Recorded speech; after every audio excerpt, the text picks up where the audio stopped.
Now, I want to move on to this spiritual journey because you'll notice I'm acknowledging God and all this wonderful thing now. And you might think, oh God, this guy must have had a zeal for the Lord back in when he was a kid and everything. Hmm, yes and no. I was not brought up in the church. I was an independent thinker uh, since I was a kid. Since I first started opening up my King James Bible, that was my grandma Lorraine's gift, and I would read.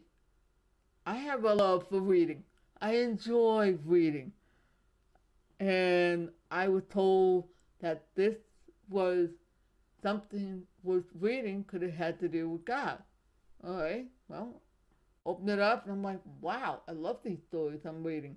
I wasn't thinking of all the spiritual implications or anything. I just give me a good book. Just give me something like, ooh, take me to a different world, some place I've never been.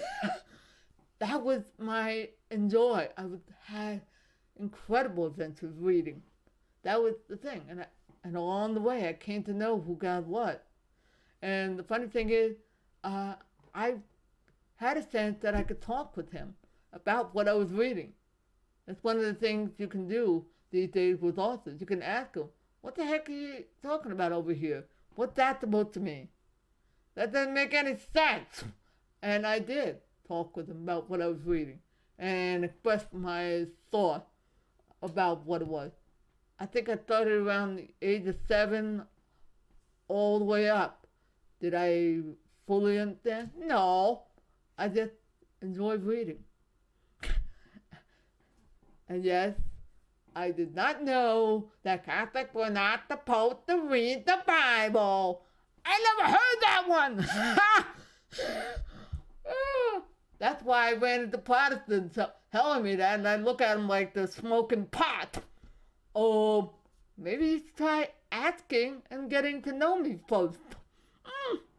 Oh, gosh.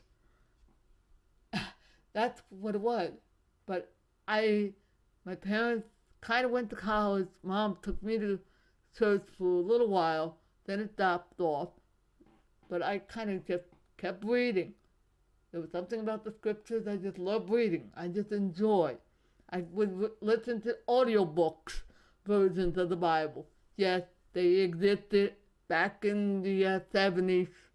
You see, there's this thing called New Jersey Libraries for the Blind, talking book libraries for the blind. Back then, we could get audio cassettes, four-sided audio of the Bible, and listen to somebody do a beautiful reading of it. And I'm thankful for that opportunity. Ooh, talk about getting the word into you in so many ways. But that kept going, and I still remember asking questions about what I read. When did I? Now, I wasn't serious in the way I am today about my faith.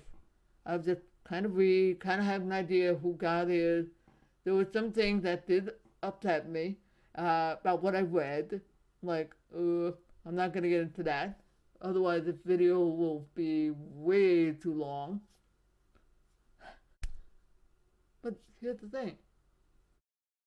I felt free to talk with the Lord about it. And back then, I would say God. I didn't say Father. World of difference.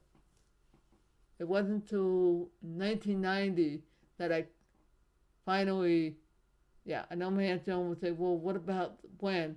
Yeah, she did tell me about the sinner's prayer back in 1984, 85, but I didn't really, I don't know. But in 1990, I really felt like I had an encounter with the Lord. And yeah, and I'll tell you, God was faithful all that time. It was His Spirit that was on me to help me forgive some guys who did some horrific things to me earlier. Uh, so He was always faithful. He was looking after me from the time I was born all the way up and beyond. It's amazing. That's my spiritual journey. And went on. That was just the starting point. And I think I just mentioned the part about public school. Yep. Oh boy. Uh, yes, I did have friends in public schools, and I did have the situations and all that. But I think, yeah. All right. The one part I will uh, mention about public school is this: there were concerns about me going in there. Is Barry going to be able to take the classes all right? Is he going to be able to learn? They were concerned about something called developmental disability. No, that does not mean that they were concerned about mental impairment. No, that's not what that phrase means. What it means is children with sensory disability have an extra hard time with traditional curriculum, especially in those days. I couldn't read the blasted chalkboard. The teachers did a good job of trying to make sure it was good size print and everything, but they had to move forward, and they were told, treat Barry the same as all the other kids. Oh, okay, that's great. So I had to learn some technical skills like, okay, hey brain, time to be a mental recorder, boom, and record everything that the teacher is saying. Learn to read the books at home, things like that. No, I didn't have that great study habit. But I adapted. In time, the school board, the wonderful school board that says, hey, we need to accommodate Barry in something because he is having trouble with the classwork. Okay, so they struck a balance. They got me something called a phonic ear. Wear it unstrapped so I could better hear the teacher. The phonic ear was also connected through infrared to a microphone so I could hear the teacher better. Great thing. I just didn't like looking weird to everybody else. That was the problem. All right. The reason I kind of hesitated a little earlier because it's going into the school bullying, and I want to make that another video.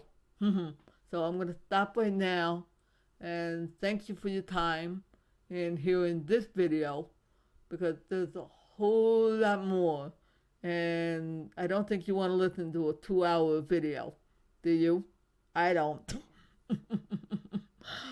All right, and if you want to read a lot more details of what's going on, I invite you to get a copy of the book. There's an ebook version and print.